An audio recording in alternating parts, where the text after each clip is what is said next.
आज Doubtnut app download करें। Doubtnut पर अपने सभी गणित, रसायन विज्ञान, भौतिक विज्ञान और जीव विज्ञान के डाउट्स का करो सफाया। बस प्रश्न की फोटो खींचो, एक ही प्रश्न को क्रॉप करो और तुरंत वीडियो सोल्यूशन पाओ। अभी डाउनलोड करें। हेलो दोस्तों, हमारा प्रश्न है कि प्रत्यावर्ती धारा की परिभाषा तथा इसे उत्पन्न करने वाली युक्ति की कार्यविधि स्पष्ट कीजिए। इसका नामांकित चित्र बनाइए, इसमें धारा दिशा परिवर्तन को समझाइए।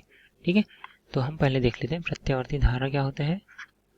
प्रत्यावर्ती धारा, ठीक है, प्रत्यावर्ती धारा हम जानते हैं कि यह समय के साथ अपनी दिशा और परिमाण को परिवर्तित करती है, इसलिए इसको क्या बोलते हैं, प्रत्यावर्ती। मतलब एक निश्चित आवर्ती में अपनी परिमाण को दोहराती है। ठीक है, तो प्रत्यावर्ती धारा क्या होती है। ठीक है, तो प्रत्यावर्ती धारा की दिशा तथा परिमाण समय के साथ आवर्ती रूप से बदलती है। ठीक है, इसको हम इसका काला आरेख बनाकर समझते हैं।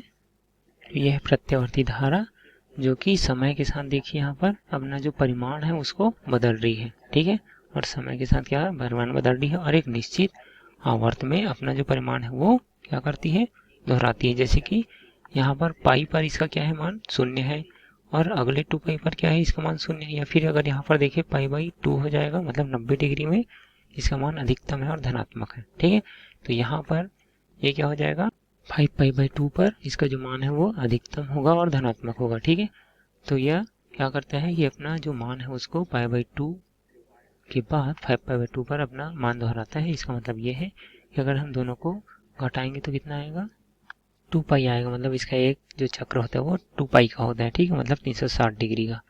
ठीक है, अब हम देखते हैं इससे उत्पन्न करने वाली युक्ति।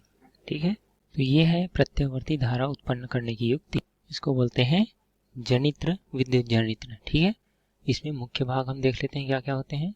यहाँ पर होता है, सबसे पहले देखते हैं क्षेत्र चुंबक, जो कि एक चुंबकीय बल रेखाएं उत्पन्न करता है, मतलब चुंबकीय क्षेत्र उत्पन्न करता है। ठीक है, यहाँ पे हम लगाए हैं स्थायी चुंबक, ये है उत्तरी ध्रुव और ये है दक्षिणी ध्रुव S। ठीक है, और यहाँ पर होता है एक आर्मेचर जो कि इस क्षेत्र चुंबक के बीच में घूमता है। ठीक है, इसे हम टरबाइन से जोड़ देते हैं, फिर उस माध्यम से घुमाते हैं। ठीक है, और इस आर्मेचर में होता है कुंडली, तांबे की कुंडली, तांबे के तार की कुंडली, जिसमें से जो उनके सिरे हैं उनको हम जोड़ते हैं सर्पी वलय से। ठीक है, यहाँ पे देखिए ये रिंग लगा हुआ है S1 और S2, और क्योंकि ये घूमने वाले भाग हैं इसलिए यहाँ पे हमने क्या लगाया, सर्पी वलय, ताकि इससे हम क्या कर सकते, संपर्क बनाए रख सके। ठीक है, तो यहाँ पे लगा दिए हैं उसके लिए ब्रश, जो कि घर्षण के मान को कम कर देता है। तो यहाँ पर B1 और B2 ब्रश है जो बाह्य परिपथ R से जुड़ा हुआ है। ठीक है, हम देखेंगे कि इसमें धारा कैसी प्रवाहित होगी। एक बार देखते हैं कि जब AB जो है उत्तर ध्रुव के सामने में है, और एक बार देखें कि जब अर्धचक्र पूर्ण करने के बाद, घूमने के बाद, ये AB कहाँ जाएगी, दक्षिण ध्रुव के पास आ जाएगी। तो उस स्थिति में धारा की दिशा क्या होगी। ठीक है, तो हम सबसे पहले देख लेते हैं स्थिति A के लिए। ठीक है, यहाँ पर लिख लेते हैं स्थिति A और इसको लिख लेते हैं स्थिति B, अर्धचक्र के बाद है वो। ठीक है, अब इसको हम घुमा रहे हैं, मान लीजिए कि घड़ी की दिशा में इसको घुमा रहे हैं। ठीक है, आर्मेचर को यहाँ पर इसकी दिशा यहाँ पर बना सकते हैं ऐसे। ठीक है, इसको घुमा रहे हैं घड़ी की दिशा में। ठीक है, अब देखिए भुजा AB पर, जो चालक तार की भुजा है AB, उस पर बल कौन सी दिशा में लगेगी, यहाँ पर लगेगी ऊपर की दिशा में। ठीक है, और CD भुजा में लगेगी नीचे की ओर। ठीक है, क्या लगेगी, बल की दिशा। ठीक है, इसको हम लिख लेते हैं F, बल, फोर्स। ठीक है, अब ये जो स्थायी चुंबक है उत्तरी ध्रुव दक्षिणी ध्रुव, वहां से निकलेंगी बल रेखाएं और उसकी दिशा कैसी होगी, N से S की ओर। ठीक है, कुछ इस प्रकार।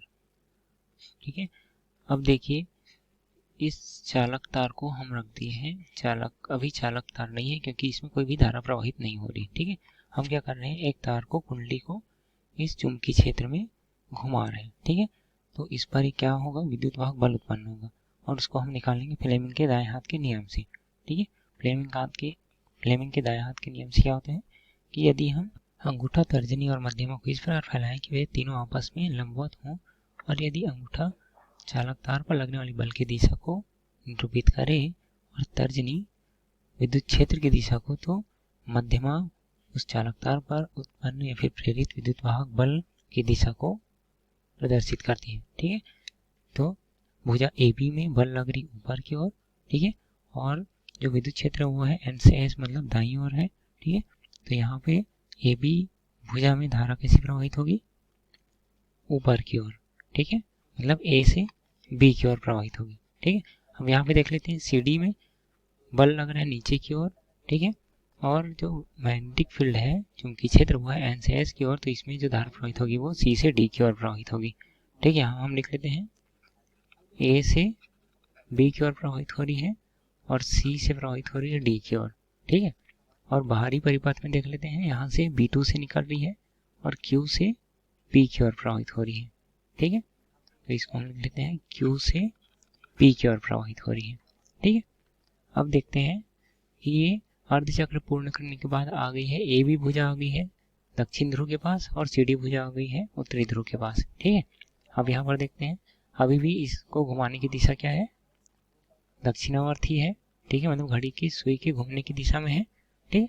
तो अब CD में कौन सा बल लगेगा, CD भुजा पर बल लगेगा ऊपर की ओर, ठीक है, और AB भुजा में बल लगेगा नीचे की ओर, ठीक है, क्योंकि हमने बल की दिशा को नहीं बदला है, ठीक है। अब देखिए CD भुजा में जो बल है ऊपर की ओर लग रही है और यहाँ पे हम बना लेते हैं चुंबकीय क्षेत्र, ठीक है। तो चुंबकीय क्षेत्र तो N से S ही रहेगी, इसका जो दिशा है वो नहीं बदलेगा क्योंकि यह स्थायी चुंबक है, ठीक है। तो ये कुछ इस प्रकार रहेगी। अब देखिए CD भुजा में जो धारा की दिशा है वो कैसी हो जाएगी, क्योंकि बल ऊपर की ओर लग रही है और चुंबकीय क्षेत्र की दिशा N से S है, तो इसमें जो धारा है वो D से C की ओर प्रवाहित होगी, ठीक है।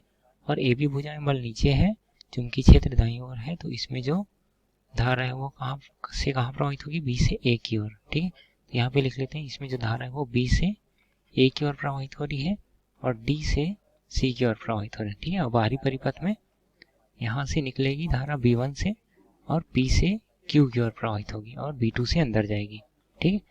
तो P से Q की ओर प्रवाहित हो रही है, ठीक है। हम पहली स्थिति के लिए अगर देखें तो यहाँ पर A से B की ओर जा रही थी, परंतु यहाँ पर B से A की ओर है, तो धारा की दिशा क्या होगी, परिवर्तित हो गई। और C से D जा रही थी और D से C जा रही है दूसरी स्थिति में, और बाहरी परिपथ में Q से P जा रही थी और दूसरी स्थिति में P से Q जा रही है, ठीक है। मतलब हमारी धारा की दिशा क्या हो गई, बदल गई। इसका मतलब ये है कि जो प्रत्यावर्ती धारा प्रेरित विद्युत धारा है वह अपनी दिशा को परिवर्तित कर रही है, ठीक है। और ये अपने मान को भी परिवर्तित करती, कैसे करती है, ये जो क्षेत्र चुंबक होते हैं वो क्या होते हैं, त्रिज्यीय होते हैं, ठीक है।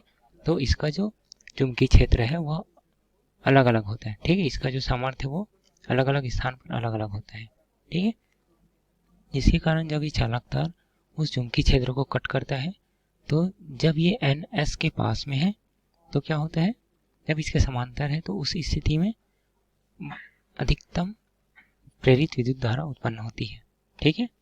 और जब यह NS के क्या हो जाएगी, लंबवत हो जाएगी, तब उस स्थिति में यहाँ पर जो प्रेरित धारा का मान है वो क्या हो जाएगा, न्यूनतम हो जाएगा, ठीक है। हम प्रेरित धारा को, प्रेरित विद्युत वाहक बल को समीकरण से जानते हैं QV sin थीटा, ठीक है। यहाँ पे Q क्या है, आवेश है, और V क्या है, वेग है, चालक के घूमने का वेग, ठीक है। और B क्या हो जाएगा, B है चुंबकीय क्षेत्र, थीटा हो जाएगा वेग और चुंबकीय क्षेत्र के बीच का कोण, ठीक है। E है प्रेरित विद्युत वाहक बल। अब देखिए यहाँ पर जब वेग मतलब चालक के घूमने की दिशा मतलब बल की दिशा और चुंबकीय क्षेत्र की दिशा अधिकतम हो, कब होगा, जब ये दिखाए गए परिपथ के अनुसार हो। तो इस कंडीशन में क्या होगा, ये जो बल की दिशा वही वेग की दिशा हो जाएगी, ठीक है। और जो चुंबकीय क्षेत्र की दिशा है वो क्या हो जाएगी, बाएं से दाएं। तो यहाँ पे जो कोण है वो कितना हो गया, 90 अंश हो गया। तो यहाँ पे जो विद्युत वाहक बल है वो क्या हो जाएगा, अधिकतम हो जाएगा, E मैक्सिमम, ठीक है। इसको लिख लेते हैं E अधिकतम, ठीक है। और यह हो जाएगा QVB और sin 90 क्या हो जाएगा, sin 90 तो 1 हो जाएगा, ठीक है। तो हो जाएगा QVB, ठीक है। और न्यूनतम कहाँ पर होगा, जब थीटा का मान 0 हो, ठीक है, तब sin 0 0 हो जाएगा, ठीक है। और ये कब होगा, जब ये घूम कर कहाँ आएगा, आधे अर्ध चक्र के और आधे समय में ये आ जाएगा, इस प्रकार हो जाएगा, इस प्रकार से खड़ी हो जाएगा, ठीक है।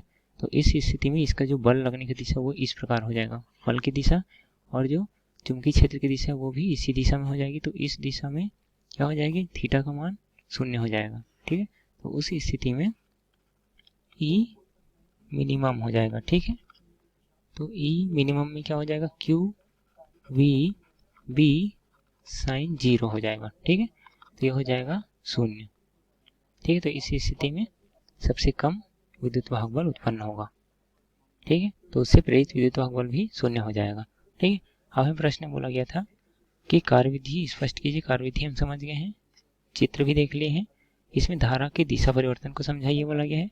तो हमने यहाँ पे देखा कि अर्धचक्र के बाद धारा क्या हो जा रही है, परिवर्तित हो जा रही है। ठीक है, तो इस प्रकार हमने विद्युत जनित्र को समझा। ठीक है, धन्यवाद। कक्षा 6 से 12वीं से लेकर नीट, IIT, JEE वो एडवांस के लेवल तक 1 करोड़ से ज्यादा छात्रों का भरोसा। आज ही डाउनलोड करें डाउटनेट ऐप या व्हाट्सएप करें अपने सारे डाउट्स 8400 400 400 पर।